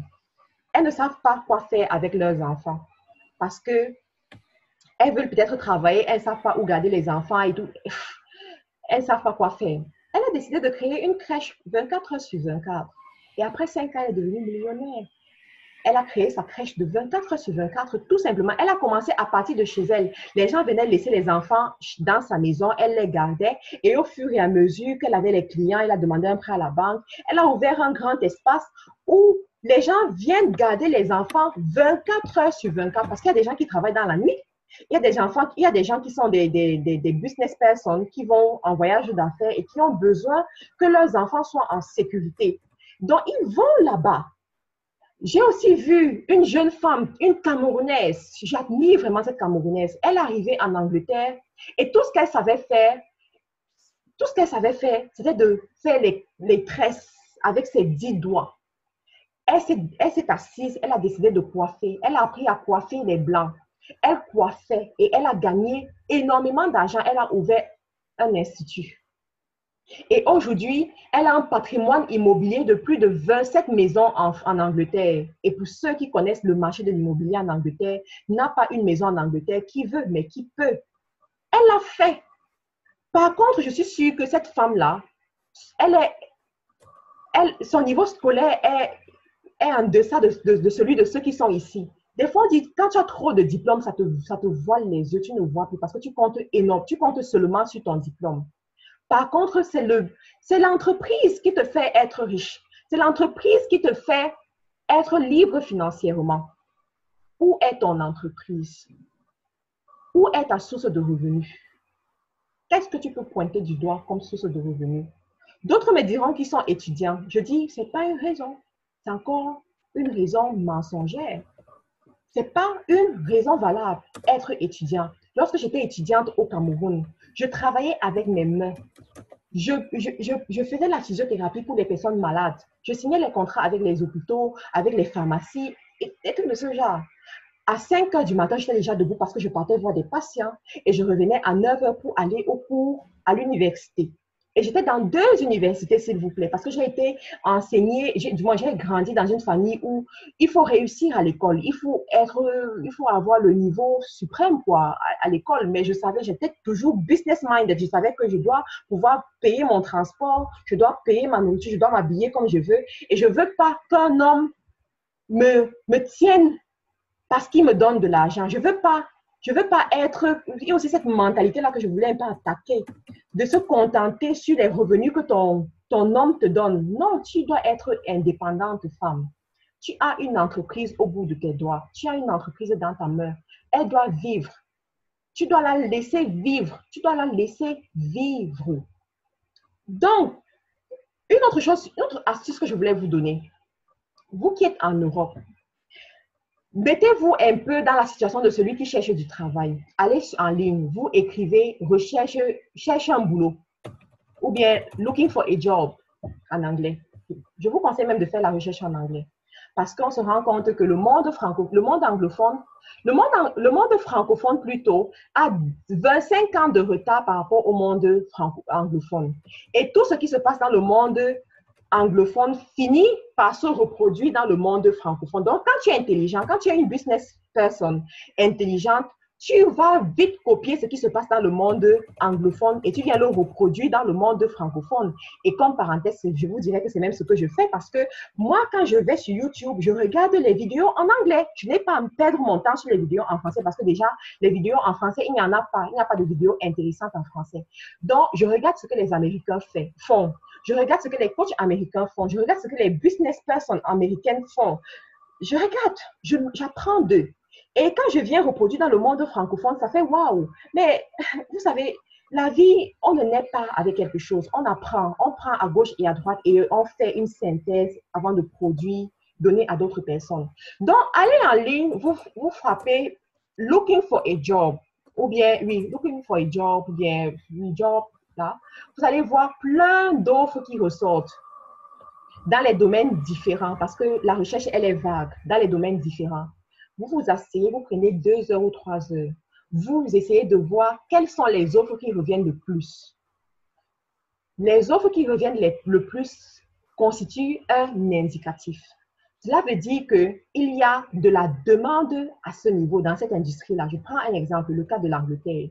Si tu vas en ligne rechercher, tu vas te rendre compte que le domaine de l'assistance à la personne âgée et le domaine du nettoyage, ce sont les domaines qui offrent beaucoup de l'emploi. Ça veut dire qu'il y a une offre à ce niveau. Ça veut dire qu'il y a une demande. Et on recherche des gens pour pouvoir subvenir à la demande. Donc, si tu crées ton entreprise, tu te positionnes dans l'une de ces industries. J'ai cité des exemples et tu peux prendre ce qui te correspond selon ta sensibilité, selon aussi tes ressources. Tu te positionnes à ce niveau et tu crées ton entreprise. Tu me crées cette entreprise avant la fin de l'année. Après, à la fin de l'année, tu m'apporteras ma bière. Tu m'apporteras ma bière pour me dire merci parce qu'effectivement, tu auras apporté un service à la société et tu auras répondu à un besoin de la société. Et ici, pour ceux-là qui se posent la question de savoir, oh, à quoi est-ce que ça me sert d'ouvrir une entreprise qui offre les services de nettoyage? Ou bien, tu peux trouver un nom que tu veux hein, à ça. Tu peux habiller ça d'une façon, comme j'ai vu sur Gumtree dernièrement, il y a une entreprise qui a décidé d'offrir des services, c'est-à-dire, j'ai oublié comment est-ce qu'il dit ça, mais c'est-à-dire des nannies qualifiées, des nannies éduquées pour les enfants, quoi. Un truc de ce genre. C'est-à-dire, on prend des étudiants pour qu'ils soient des nannies pendant une certaine période. Et cette entreprise-là s'est différenciée de la masse avec cet argument. Et quel est le parent qui ne veut pas que son enfant soit accompagné par une nanny éduquée, par une nanny universitaire, qui va lui parler d'une certaine façon et qui va lui transmettre l'éducation de qualité? Quel est le parent qui ne veut pas ça? Donc, il y a tellement de choses. Maintenant, ça dépend de vous de savoir habiller l'offre que vous allez présenter au monde. Je reviens sur ma présentation. Ça, c'est pour les entreprises. Ça, j'appelle ça le premier niveau de l'entrepreneuriat où tu touches un peu de tout, quoi. Tu dois toucher à un peu de tout parce que tu dois trouver ta spécialité. Et crois-moi, tu ne trouves pas ta spécialité dans l'entrepreneuriat en un temps. Si à l'école de médecine, quand tu arrives, après 7 ans, on te dit que bon, voici ta spécialité. Non, non, non. Ici, à l'entrepreneuriat, tu dois toucher un peu de tout pour savoir exactement où ça mord avec ton profil entrepreneurial et avec les ressources qui sont autour de toi. Et tu as aussi besoin de faire de l'argent rentrer. Tu as besoin de faire de l'argent rentrer. Tu as besoin d'aiguiser tes capacités entrepreneuriales. Tu as besoin d'apprendre quelles sont les gymnastiques entrepreneuriales, comment les contourner et comment les gérer. Tu dois aussi apprendre à investir dans des entreprises actives.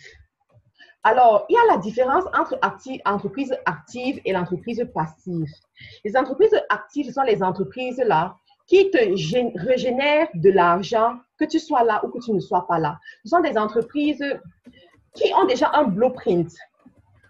Par contre, les entreprises passives sont les entreprises qui font juste consommer ton argent, qui te consomment de l'argent. Lorsque tu regardes même le chiffre d'affaires que tu fais, il est minime. Et il y a plein d'entreprises passives en Afrique. Vous allez voir des gens qui ont commencé, je sais pas, à faire un restaurant, mais ce restaurant-là leur consomme juste de l'argent, ça consomme de l'argent, ça consomme de l'argent. Vous devez sortir des choses comme ça, ce sont des conneries. Du moins, ce sont des conneries lorsque c'est mal géré, lorsque ce n'est pas comme il faut, quoi.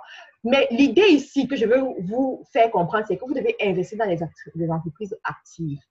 Et les plus, comment dire, j'ai besoin de boire un peu de l'eau, s'il vous plaît. Désolée, ça fait quand même 1h15 qu'on est là. Les entreprises actives comme ça, qui ressortent en première, en tête de liste, c'est tout ce qui touche à l'immobilier. Je parle trop. Désolée, excusez-moi. C'est tout ce qui touche à l'immobilier. On se rend compte par simple observation de profane que toutes les personnes riches sont des personnes qui ont un patrimoine immobilier imposant. Alors, la question que je vais vous poser ici, pour ceux qui sont en Europe et qui travaillent, vous qui travaillez de 9h à 17h et qui avez un bon score à la banque, là, qu'est-ce qui vous empêche d'avoir votre patrimoine immobilier aujourd'hui en 2017? Qu'est-ce qui vous empêche d'avoir votre patrimoine immobilier? C'est le manque de connaissances, tout simplement. C'est le manque de connaissances parce qu'il ne faut pas être riche pour commencer à investir dans l'immobilier. Il faut être solvable. Il faut être solvable.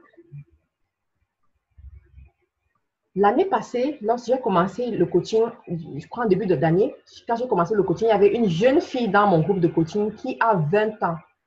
Je lui ai dit, jeune fille de 20 ans, pense à acheter ta maison en Angleterre cette année. Et c'est possible. C'est possible. Pense à acheter ta maison en Angleterre cette année. Et la jeune fille travaille vers ça.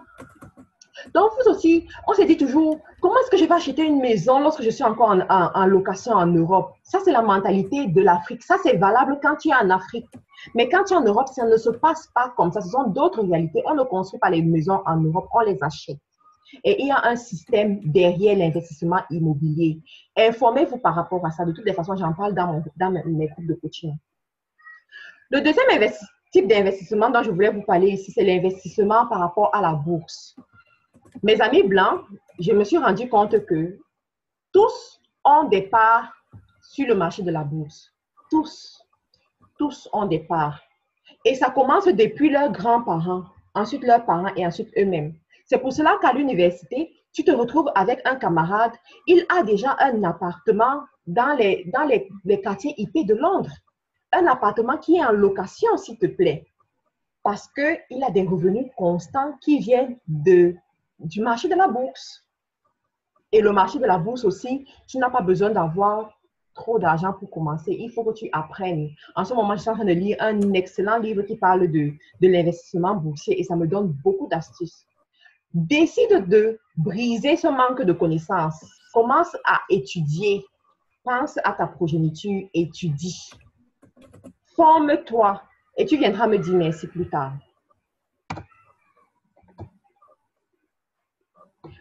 Bon, en attendant que l'ordinateur évolue, je voulais, avant de conclure cette formation, attirer votre attention sur le temps. Très souvent aussi, on n'arrive pas à sortir du lot ou bien à mener nos projets à terme parce qu'on ne sait pas gérer le temps. On se dit qu'on a toute la vie, on se dit qu'on a toute l'année, on se dit que, bon, on a tout le temps, quoi. Par contre, c'est faux, on n'a pas tout le temps. La notion du temps est capitale lorsque vous voulez faire des espoirs. Et cela commence à partir des petites choses. Excusez-moi, excusez-moi.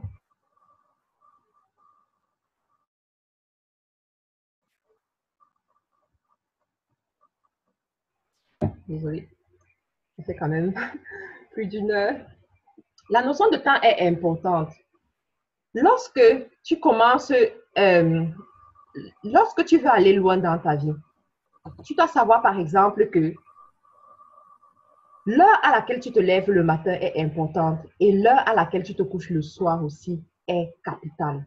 Tu ne peux plus t'offrir le luxe de dormir comme tu veux, de te lever à l'heure où tu veux, de gérer ton temps comme tu veux, de causer au téléphone sur WhatsApp, je sais pas, être sur les réseaux sociaux pendant des heures et laisser le temps passer. C'est impossible. Tu ne peux pas faire ça.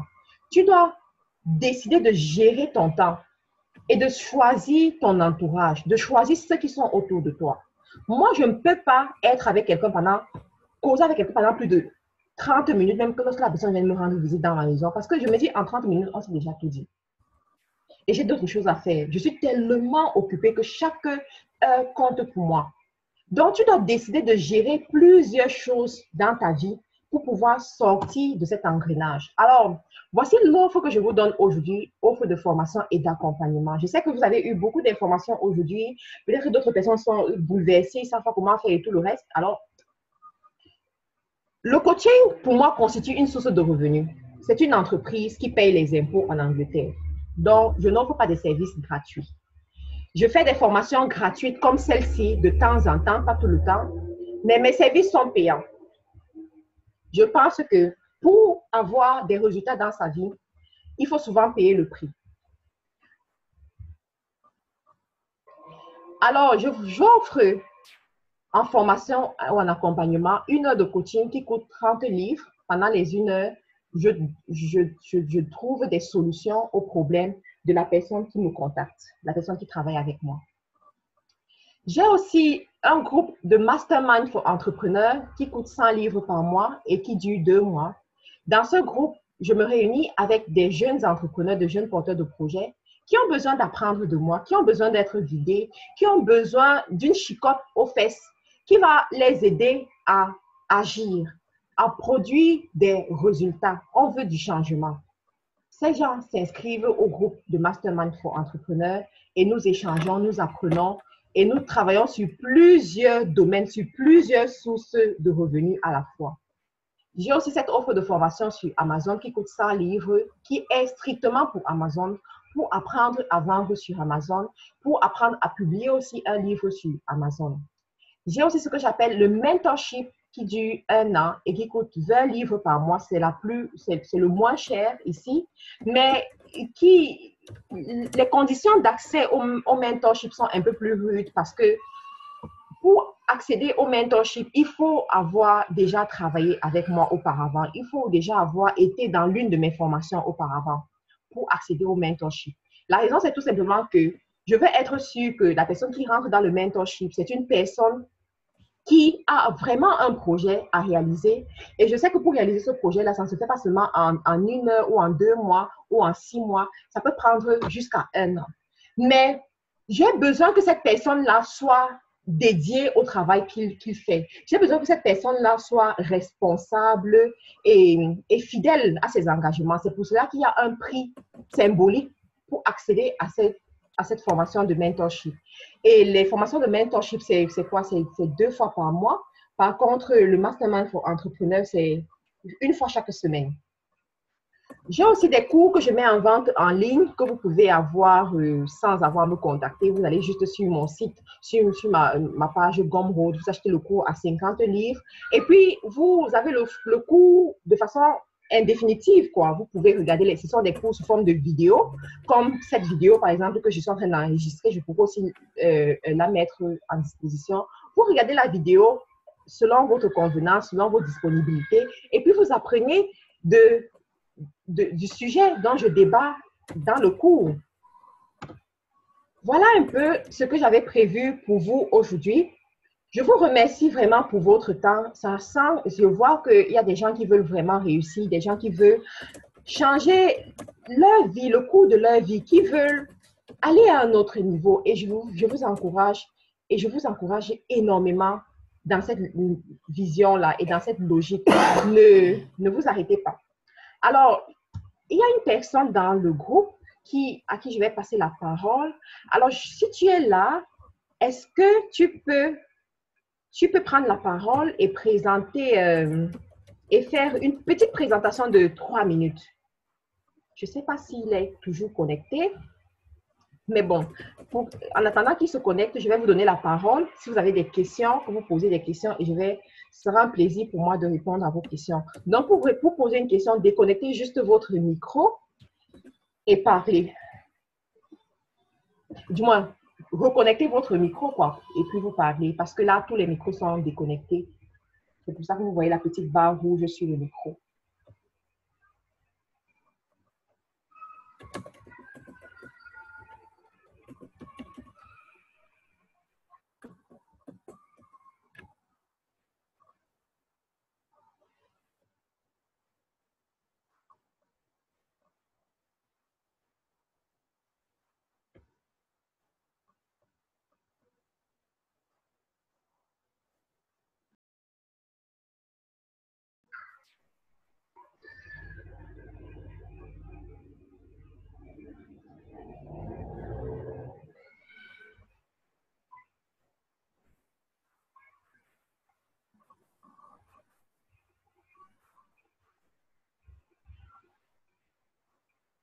Oh, il y a quelqu'un qui dit merci infiniment.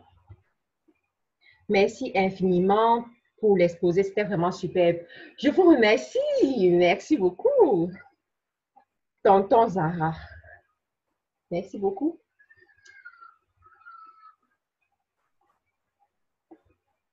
C'est assez calme ici, hein? Donc, je ne sais pas si vous avez des questions avant qu'on ne finisse, avant que je ne mette fin à cette vidéo. Allô? Oui? Bonsoir Marthe, c'est Lucrèce, comment tu vas? Je t'ai suivi aussi. Ah, bonsoir Lucrèce, comment tu vas? Ça va bien. Ah, merci. J'ai suivi, tu as tout dit, donc maintenant je pense qu'il faut en tirer profit de tout ce que tu as dit.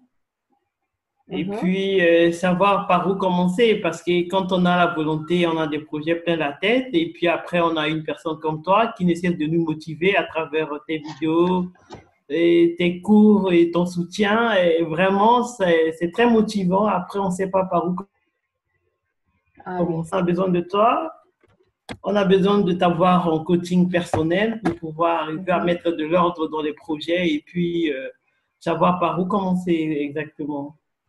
Wow, effectivement. Des fois, on ne sait pas où commencer. C'est pour ça qu'on a besoin d'un coach. Ouais, c'est ça. Un coach, c'est important parce que parfois aussi, on peut avoir des projets, même avoir de l'argent, mais quand on n'a pas un coach, quelqu'un qui va te guider, qui a de l'expérience, qui pourra mieux t'orienter, tu peux te lancer dans un projet et puis connaître un échec et ça peut être très, très décourageant et ne plus C'est vrai. poursuivre la chose après.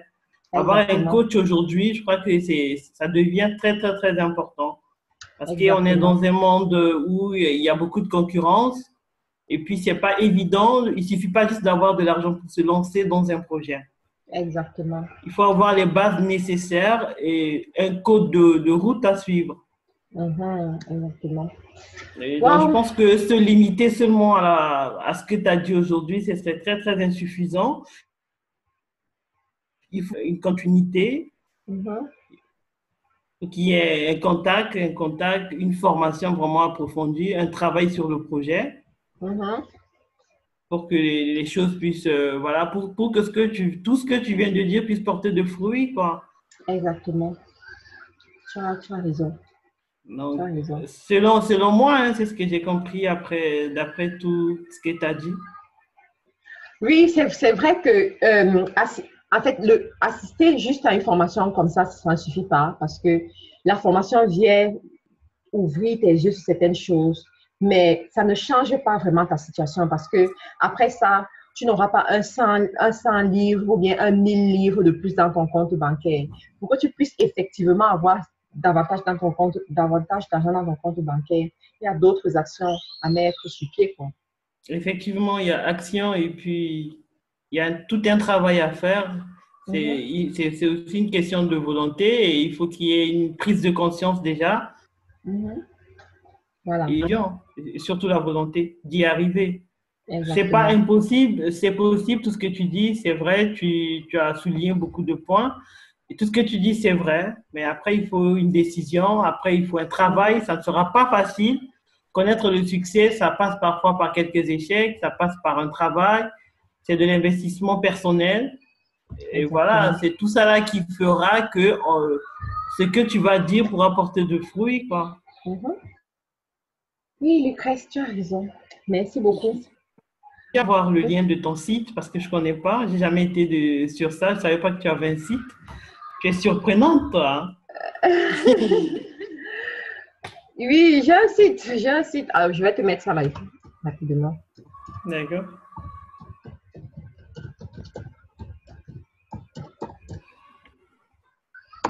Voilà. Voilà,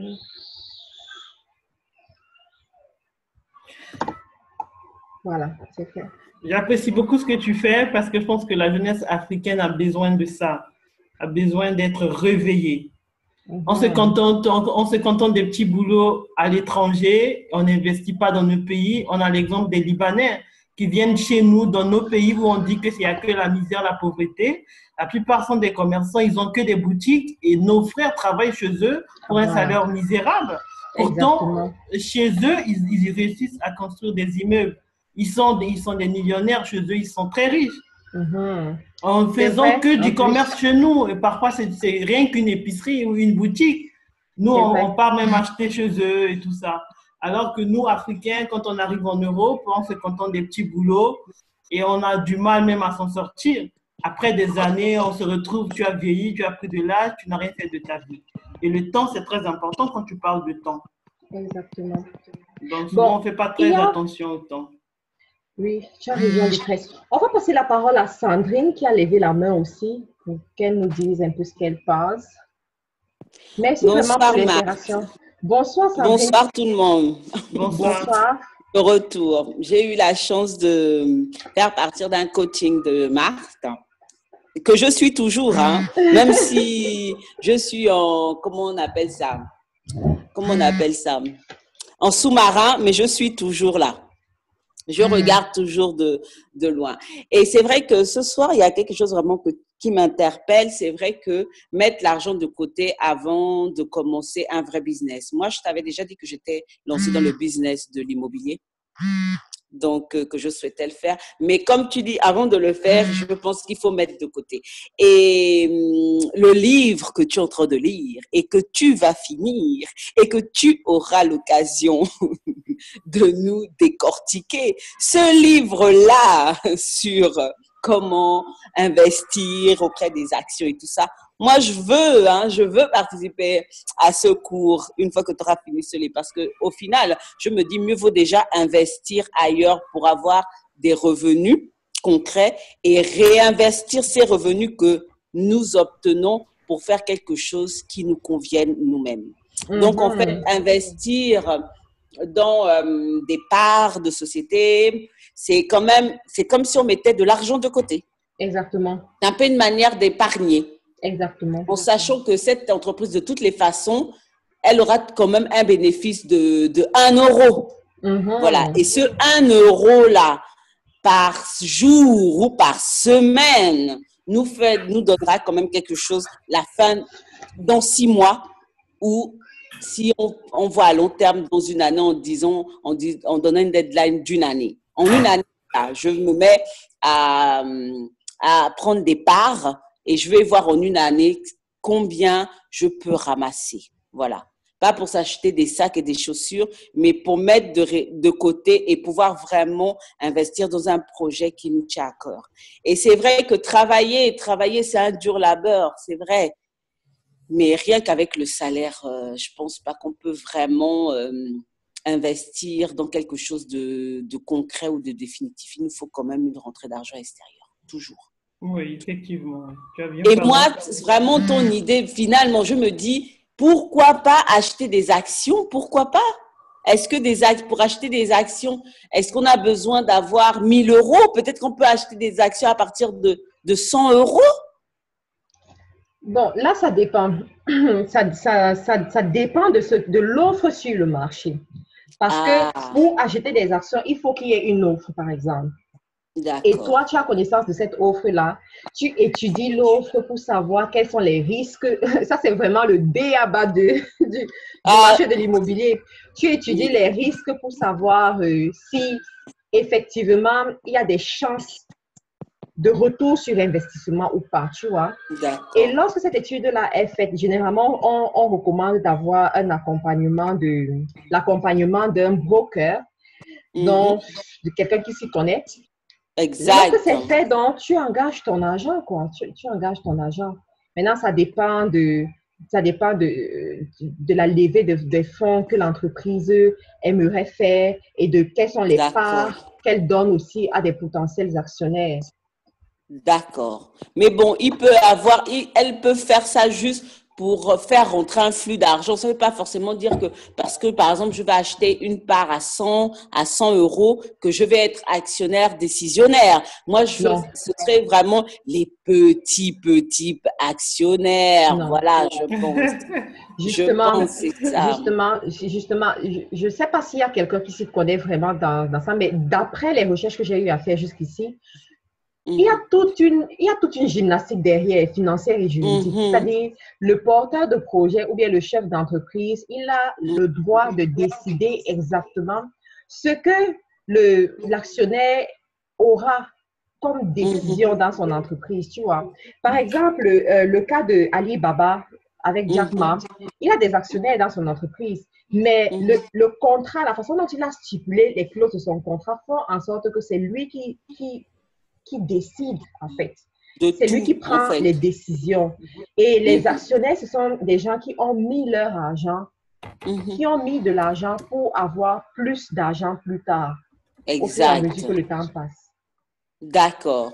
Donc, en fait, avec lui, tu mises ton argent, mais ça ne veut pas forcément dire que d'ici 2 ou 3 ans, tu peux le récupérer. C'est lui-même qui donne la deadline. Il dit que si vous investissez, c'est pour avoir un bénéfice genre dans 5 ans. C'est Oui, ça? oui. Dans les Ah, 5 ans, lorsque l'entreprise commence à faire un certain chiffre d'affaires, ils ah, remboursent votre argent, quoi. Du moins, ils vous payent. Ils vous payent au fur et à ça mesure. c'est une bonne chose. Ça, c'est plus Oui, long. c'est une bonne chose. Ça peut aller, il peut décider, selon les clauses du contrat, comme je dis, ça peut être qu'il vous paye pendant une certaine période de temps déterminée, comme une certaine Mhm, période de temps indéterminée, quoi. mhm, mhm, mhm. Donc, tout ça, c'est une question de clause que tu étudies pour voir exactement, pour déterminer les risques de cet investissement-là. D'accord, d'accord, d'accord. Mais c'est quand même intéressant. Au moins, on est sûr qu'on investit sur une entreprise fiable, sur quelque chose Justement, de fiable. Robert Kiyosaki et Warren Buffett et le monsieur Allen, je crois que ça s'appelle Allen Wilson, le monsieur dont je suis en train de lire le livre en ce moment, ils disent que la première des choses à faire quand tu t'engages dans l'investissement, du moins dans l'investissement au niveau de la bourse, c'est de ne pas dire que tu as une affaire sûre à tes yeux, parce qu'aucune affaire est sûre. C'est Même sûr. de décider d'être coach, c'est pas sûr que tu auras des clients chaque mois, c'est pas sûr que tu auras le chiffre d'affaires que tu aimerais avoir. Donc, dans le business, tu n'es pas sûr. Donc, il y a toujours des risques, quoi. Et ça, c'est justement un élément pour déterminer la bonne affaire aussi. Donc, si on te présente une affaire, on te dit qu'il n'y a pas de risque, c'est une bonne affaire, c'est risque-free et tout le Non. reste, ça veut dire Oui, qu'il y a quelque chose justement qui se cache derrière. Par exact. contre, il faut que tu sois en connaissance des risques, des potentiels risques qui peuvent subvenir et savoir plus ou moins comment les contourner. Exact, exact. Exact. Oui, oui, oui. Oui. Alors, mais dans ce cas, dans un autre cas, est-ce que toi, qui as plus ou moins survolé un peu toutes entre guillemets, les bonnes affaires, quels sont les endroits où les entreprises, où est-ce qu'on peut investir, d'après toi? Où est-ce qu'on Bon, peut aujourd'hui, quelqu'un qui se dit que, bon, je peux par exemple épargner 500 euros aujourd'hui, où est-ce que je peux l'investir? ok. Moi, je te dirais, moi, j'aime jouer dans la cour des grands. J'aime jouer dans la cour des grands. Plus tu joues dans la cour des grands, plus toi aussi tu deviens grand et tu t'imposes, quoi. Exact. Ouais. Donc, moi, je dirais, de mon observation même de profane, il y a deux domaines qui marchent, comme je t'ai dit. Il y a l'immobilier et il y a Oui. le marché de la bourse. Donc, je te dirais, commence dans l'immobilier, quoi. Commence à constituer ton patrimoine immobilier en Europe. Et s'il faut même choisir un pays, je te dirais en Angleterre. Mais c'est-à-dire acheter ne fût-ce qu'une garçonnière, un studio, c'est Oui, ça? acheter et remettre en location et ensuite revendre. Acheter, Oui. mettre en location et ensuite revendre. Acheter, mettre en location et ensuite revendre, c'est ça. En Angleterre, je vais te dire un peu ce qui se passe en Angleterre en ce moment. En Angleterre, le marché du logement est tellement prisé que pour que tu puisses simplement louer une maison, c'est très difficile parce que lorsque une maison se présente sur le marché, dans les 24 heures, les 48 heures qui suivent, elle est prise. Et le prix ne fait que monter, le prix ne fait que évoluer. Ce qui fait que, surtout dans la ville de Londres ou bien dans les villes environnantes, les côtés de Londres, et de plus en plus même, les prix de la ville de Londres, les prix gigantesques de Londres vont dans l'arrière-pays, quoi. Donc, vont outside London. Parce Oui. que le gouvernement est en train de recaser la population hors de Londres. Hors de Londres, oui, c'est saturé. Ce qui fait que les gens, les propriétaires de maisons, les landlords qui ont des maisons hors de Londres, les prix sont en train d'augmenter aussi. Et je me suis aussi rendu compte que pour louer une maison à Londres, il y a, contrairement à la France, il y a toute une étude qui se fait de telle sorte que quand tu mets ta maison en location à Londres, tu es sûr, quand tu prends un locataire, tu es sûr que pendant 12 mois de l'année, tu auras ton argent pendant chaque mois de cette année. Donc, il n'y a pas les histoires de « Oh, non, non, non, non. » Il y a toute une étude qui se fait. Il y a toute une compagnie qui a été créée pour gérer des dossiers de candidature. Oui. Donc, avant de signer le contrat de bail, et ça, c'est vraiment avantageux pour les landlords, pour les bailleurs, pour leur garantie que, parce qu'en fait, tous ces bailleurs-là, ce sont des gens qui ont fait prêt à la banque, ont acheté une maison et c'est le locataire qui rembourse le prêt à la banque. Le crédit, ouais, Voilà. d'accord. Mais par contre, ce que je voulais te demander, est-ce qu'en Angleterre, vous n'avez pas, par exemple, 2-3 personnes qui se mettent ensemble pour acheter un logement? Oui, il y a des gens qui font ça. Je ne sais même pas si la fille est là. J'ai une amie qui fait ça et Alors moi, elle j'aimerais travaille comme bien ça. être en contact avec ce genre de personnes pour savoir quelles sont les parts qu'on peut investir. Oui, Par mais exemple, si... Ah, oui, dis-moi. ce qui se passe, c'est qu'elle le fait, mais pas en tant que personne individuelle. Pas, oui, Oui. en tant que personne physique, mais en tant que personne morale. Parce que là, c'est beaucoup plus encadré, tu vois, quand c'est une personne Oui. morale. Mhm, mhm, mhm. Oui, mais ça, ce sont des filons qui peuvent être intéressants. En tout cas, chez nous, chez moi, c'est pas possible ce genre de choses. Chez moi, c'est plutôt, on construit pour des familles et tout ça. Donc, ce sont les familles qui déposent des dossiers, ensuite qui vont faire des prêts à la banque. Donc, à moins que maintenant tu as un cercle d'amis, vous vous entendez hyper bien. Donc, vous décidez en fait d'acheter quelque chose ensemble. Mais en général, c'est beaucoup plus pour les familles.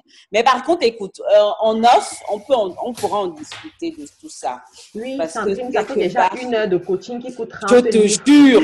Bon, on va stopper, hein. C'est pas que les autres en off. Non, mais c'est toujours un plaisir de discuter avec toi. C'est ça qui est embêtant, c'est qu'on voit jamais l'heure avec toi. Ah, On voit jamais l'heure avec toi. Ça, c'est fluide. C'est tellement fluide de toutes les façons. Ok, alors on regarde ça en off. Hein? Mais je te ok. remercie encore infiniment pour toutes ces bonnes idées qui scintillent toujours en nous. Ah oui, je vous remercie aussi pour votre fidélité. Merci beaucoup, Marc. Bonne soirée à tout le monde. Bonne soirée, Merci. Sandrine. Merci. Alors, est-ce que quelqu'un d'autre a une question avant que je finisse? Il y a Huguette qui dit merci beaucoup. Qui dit coucou Marc, très instructif. Puis il y a Myriam qui dit merci beaucoup Marc pour cette conférence qui me galvanise et je ne te lâcherai plus. Voilà. Et tonton Zara nous dit merci, meilleur. Attends. Voilà. Est-ce qu'il y a encore une question avant qu'on ne finisse? Je vais donc vous souhaiter une bonne soirée. Prenez soin de vous et surtout, ne dormez plus. Bah oui. Menez des actions. Menez des actions. Je veux que vous veniez me dire, oh Marc, merci beaucoup parce que grâce à toi, j'ai décidé de faire ceci et tout. Ah, moi, j'aime bien ça. T'inquiète, on te dira. Ok. Bon, merci beaucoup. Au revoir et bonne soirée. Donc, je vais enregistrer. Marc. Oui. Dernière question, excuse-moi. Donc, je suis Alex, on s'est connus récemment. Et moi, j'aimerais en fait vendre sur Amazon. Donc, ok. Sauf que je viens uniquement de commencer à travailler avec toi. Donc, du coup, est-ce que la vente sur Amazon est ouverte à tout le monde? Oui, la vente sur Amazon est ouverte à tout le monde sous les conditions que j'ai énumérées. D'accord, ok. Donc, du coup, j'aimerais aussi apprendre à vendre sur Amazon. J'aimerais savoir, c'est en fait, comment est-ce qu'on procède? C'est en fait comme ceci? En fait, toutes mes formations, je les fais sous forme de vidéoconférence parce que c'est comme une salle de classe. Les gens sont connectés à travers le monde entier. On a tous les pays connectés ici. Et je peux partager mon écran. Donc, je peux exactement montrer aux gens que voilà, sur Amazon, tu fais ceci, tu fais cela. Donc, oui, quoi. Donc, c'est sur vidéoconférence. Et c'est toujours, généralement, je les enregistre parce que je me dis que c'est toujours bien de revoir la vidéo lorsqu'on est plus calme et on apprend plus, quoi. Ok, d'accord. Donc, c'est ok. Donc, du coup, je te solliciterai alors pour m'abonner sur Amazon parce qu'on est déjà ensemble, en fait, sur le mentorship. Donc, voilà. Donc, déjà, merci par rapport à ça parce que je pense que j'apprendrai beaucoup. Donc, voilà. De rien. Merci à vous tous. Alors, je vais vous laisser. Merci beaucoup. Je ne vais plus grignoter de votre temps. Moi aussi, je vais me reposer. Passez une bonne soirée et au revoir. Merci, au revoir. Et la vidéo sera disponible. Pour tous ceux-là qui ont besoin du replay, contactez-moi et je serai très ravie de vous donner la vidéo. Ok. Ok. Et bon, c'est vrai que ma Karine, je voudrais juste savoir si tu peux mettre sur ta chaîne, mais peut-être que tu auras peut-être 1 million de vidéos dans ce cas. Peut-être, c'est ça? Peut-être sur ma chaîne YouTube, parce que je ne veux pas Ouais. aussi trop sacrifier. Si tu peux mettre sur ta chaîne YouTube, alors ouais, je pense que ce serait une bonne idée, ouais. D'accord, je ferai ça. Je mettrai ça sur ma chaîne YouTube ce soir. Donc, déjà, demain à 5 heures du matin, vous pouvez regarder ça dessus. Ok, Voilà. d'accord, super. Bye bye. Merci. Bonne soirée, au revoir.